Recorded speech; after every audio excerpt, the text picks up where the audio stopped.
And after a decades-long career in public service, hundreds of people came together in Oklahoma City Saturday to honor the life of David Boren. He's Oklahoma's former governor, one of them, a U.S. Senator and president of the University of Oklahoma. KOCO's Olivia Hickey was at the service and spoke with politicians who knew him best about Boren's impact on the Sooner State. Hundreds of people gathered inside St. Luke's Methodist Church on Saturday to honor the life and legacy of 83-year-old David Boren. Attendees say the service perfectly captured how they remember and honor David in and out of the public's view. Inside the sanctuary, about 600 people filled the pews.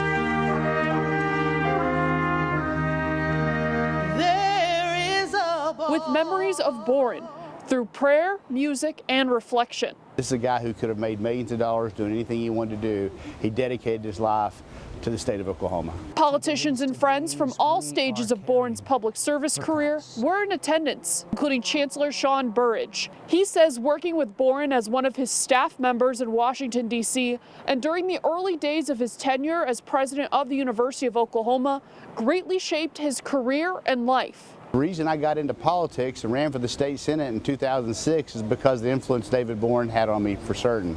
I got to think that he had an influence on me choosing a career in higher education after politics as well. Also in attendance, former U.S. Senator Don Nickles. He was a giant in Oklahoma, and I was always proud to have him as my friend. He tells us he served in Washington alongside Boren for 14 years on opposite sides of the aisle. I was a Republican, but we got along very well. Nickles explains the compassion and collaboration they had during their time in the nation's capital is something politicians today can learn from. We never had a crossword.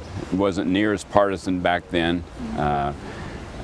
We functioned well together. I think we helped the state a lot. David Boren passed peacefully surrounded by loved ones last month. Reporting in Oklahoma City, Olivia Hickey, KOCO 5 News.